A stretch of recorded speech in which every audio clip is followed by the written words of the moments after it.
Bonjour et bienvenue dans un nouvel épisode de Comics Code, un épisode dans lequel, après Panini Comics, on va passer en revue et en toute subjectivité les nouveautés à paraître en juillet 2023 chez les autres éditeurs français. Comme d'habitude pour les titres et les dates de sortie, je me suis basé sur ce qu'indiquent les éditeurs sur leur site, quand ils ont un site et qu'il est mis à jour, et que je les ai pas oubliés dans la checklist. Bref, si vous remarquez des oublis ou des erreurs, n'hésitez pas à me corriger dans les commentaires, c'est aussi fait pour ça. On commence par Urban Comics, et vu que cette année, le 14 juillet tombe un vendredi, jour de sortie des nouveautés chez Urban, toutes les sorties du mois auront donc lieu le même jour, soit le 7 juillet. Un mois de juillet qui met à l'honneur le scénariste Ramvi, puisqu'il signe pas moins de 4 des 9 sorties du mois. Commençons par le tome 1 de Batman Nocturne, dans lequel on trouvera ses premiers épisodes de Detective Comics, dessinés par Raphaël Albuquerque. Des débuts que j'ai trouvés assez confus, dans lesquels il se passe pas mal de phénomènes étranges causés par tout un tas de personnages tout aussi bizarres, et avec un Batman mal en point et carrément dépassé par ce qui se passe à Gotham.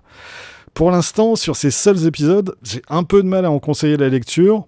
Faut voir où ça peut nous mener, mais j'avoue que je suis plus sceptique qu'optimiste. À noter également que ce tome contient les backups signés Simon Spurrier et Danny, dont l'intrigue est en lien direct avec celle de Ramvi, ainsi que l'annual 2022 de Detective Comics, dessiné par Christopher Meaton, et qui revient sur le passé lointain de la ville de Gotham. Ramvi est aussi aux commandes de Justice League Dark, dessiné par Xermanico et Sumit Kumar. Il s'agit d'une histoire qui était parue en backup dans Justice League numéro 59 à 71, soit la période écrite par Brian Michael Bendis, qu'Urban a choisi de ne pas publier en France. Bon, en ce qui me concerne, ils auraient également tout aussi bien pu faire l'impasse sur cette histoire. L'intrigue est en soi assez banale et le découpage en courts chapitres d'une dizaine de pages oblige Ramvi à ponctuer sans arrêt son récit de rebondissements souvent très artificiels. Bref, ça devrait ravir que les amateurs de cette version magique de la Justice League. Dans la collection Black Label, Ramvi réalise avec Christian Ward Aquaman Andromeda, une mini-série en 3 parties dans laquelle l'équipage d'un sous-marin expérimental est envoyé enquêter sur une fosse marine où il se passe des choses étranges. Une bonne partie du récit s'intéresse davantage aux membres d'équipage du sous-marin qu'à Aquaman, qu'on aperçoit à peine, mais ça donne une histoire plutôt intéressante, avec une ambiance à la Abyss, le film de James Cameron. En outre, Ramvi développe dans cette histoire grosso modo la même idée que dans Justice League Dark, sauf que son traitement ici me paraît nettement plus intéressant. J'ai un peu de mal avec les couleurs de Christian Ward, qui m'évoquent vraiment très peu les fonds marins, mais globalement je trouve le titre intéressant. Dernière sortie signée Ramvi, Graffiti's Wall, dessinée par Anand Radhakrishnan.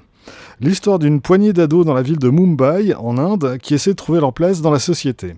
Là, on retrouve Ramvi au meilleur de sa forme, dans les portraits intimistes qu'il fait de ses différents protagonistes, et dans la description d'un univers qu'il connaît bien, et qui, pour un lecteur occidental, est forcément déroutant et fascinant à la fois.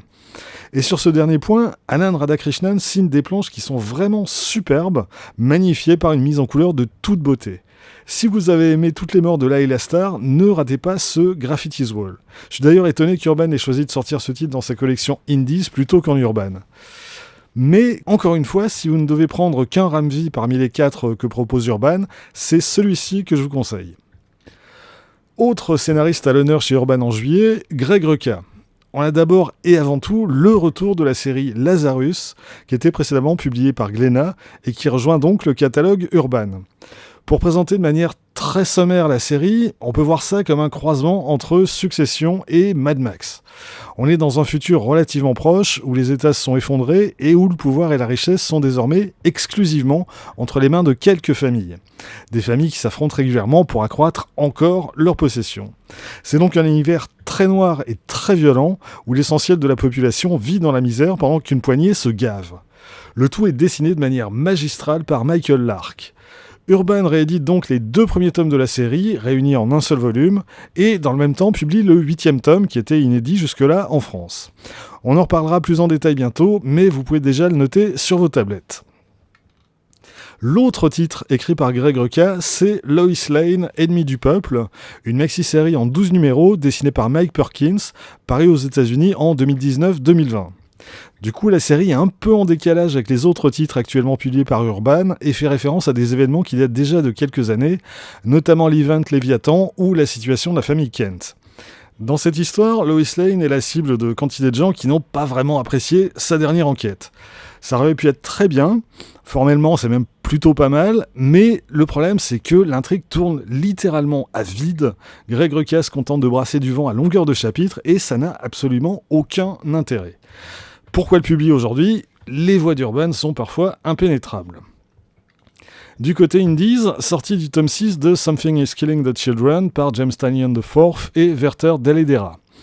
Après un petit coup de mou, le tome précédent avait bien relancé la série, et je croise les doigts pour que la suite soit au même niveau. Et je vais essayer de profiter des vacances pour enfin consacrer une vidéo à l'ensemble de la série. Et pour en finir avec Urban, je signale la sortie du Batman One Bad Day du mois. Il est consacré à Bane et il est signé Joshua Williamson et Howard Porter. Chez Delcourt, 3 titres annoncés pour la première quinzaine de juillet. Commençons par la 3e intégrale Criminal d'Ed Brubaker et Sean Phillips, avec au sommaire le 7e et dernier tome de la série, plus les albums Mes héros ont toujours été des junkies et Sale Weekend. Et comme d'habitude, une demi-tonne de bonus en supplément. J'avais consacré un épisode d'une semaine en comics aux 2 premiers tomes, et évidemment que ce 3e va très vite les rejoindre dans ma bibliothèque. Et si vous ne connaissez pas Criminal, je vous invite vivement à aller jeter un œil sur la vidéo en question. Pour La Nuit de la Goule, de Scott Snyder et Francesco Francavilla, là j'ai un avis beaucoup plus mitigé. C'est le 3e titre de Snyder paru initialement aux États-Unis sur Comixology, après We Have Demons et Clear, et c'est le 3e titre qui n'arrive pas à me convaincre. Pourtant, c'est dessiné par Francesco Francavilla, qui est juste parfait pour cette histoire hommage au film fantastique en noir et blanc d'avant-guerre. Il y est question d'un homme à la recherche d'un film mythique et disparu, tout comme l'est son réalisateur. Et quand il va enfin retrouver l'un et l'autre, tous les secrets entourant ce film vont progressivement être révélés. Vraiment, cette histoire avait tout pour me plaire, et puis, comme souvent avec Snyder, plus l'histoire avance et plus le scénariste se prend les pieds dans son intrigue, et plus la cohérence et la logique interne du récit se cassent la gueule. Et c'est vraiment chiant parce que il y avait la matière à écrire une petite merveille. Mais bon, Snyder quoi. Terminons les parutions Delcourt avec le tome 7 de Monstress de Marjorie Liu et Sana Takeda. Je ne fais que signaler la sortie vu que de mon côté j'ai calé dès le premier tome, mais si vous lisez la série, j'aimerais bien avoir votre retour sur ce titre dans les commentaires. Chez iComics, premier tome de l'intégrale des Tortues Ninja, avec au sommaire les 12 premiers numéros de la série régulière, plus les micro-séries de 2011. C'est écrit par Kevin Eastman et Tom Waltz, et dessiné principalement par Dan Duncan. iComics ne précise pas le nombre de pages, mais si le volume est identique au hardcover américain, on devrait être à 424 pages. Autre sortie du mois chez iComics, le 3e et dernier tome de We Only Find Them When They're Dead, d'Ali Wing et Simone Di Meo. C'est vraiment une série qui avait tout pour me plaire. Ali Wing au scénar, un space opéra, des cadavres de dieux qui flottent dans l'espace, et pourtant j'ai abandonné au bout du premier tome. La faute pour l'essentiel aux planches de Simone Di Meo, et plus encore que ses dessins, c'est ses couleurs numériques qui m'ont douloureusement décollé la rétine. Donc ouais, j'ai abandonné. Petite précision au passage, iComics vendait le tome 1 à 17,90€, le suivant à 18,90€. Pour ce dernier tome, il vous faudra débourser 24,95€. Sachant que la pagination est la même, soit 144 pages, il n'y aurait pas un petit problème ? Sans déconner. Chez Réflexion devrait sortir le tome 2 d'Aphrodite 9 Rebirth par Matt Hawkins et Stjepan Sejic. Bon, j'ai chopé le premier tome il n'y a pas très longtemps et vraiment, c'est pas pour moi. Je parlerai pas du scénario où j'ai fait que survoler, mais les planches de Sejic, honnêtement, j'ai l'impression de voir des illustrations créées par Midjourney. Donc celui-ci, clairement, je passe. Chez Bliss est annoncé, Jamie Delano et Charlie Adlard présentent Shadowman. L'an dernier, l'éditeur a publié les épisodes réalisés par Garth Ennis et Ashley Wood. Là, ce sont les épisodes qui leur font directement suite et qui datent de 1997-1998. Et terminons par Black River et la sortie d'Erratic, écrit et dessiné par Carey Andrews. Je vais pas m'étendre sur ce titre vu que je vais consacrer une vidéo avant de savoir que ça allait être publié en France. Je vous invite à aller y jeter un œil, vrai que c'est vraiment un titre très sympa. Voilà, c'est tout pour aujourd'hui. En cas d'erreur ou d'oubli ou de changement de programme, n'hésitez pas à glisser un petit mot dans les commentaires. On se retrouve très vite pour la suite. D'ici là, vous pouvez vous abonner à cette chaîne, partager cette vidéo sur les réseaux sociaux et surtout, lire des comics. Soyez sages et à bientôt.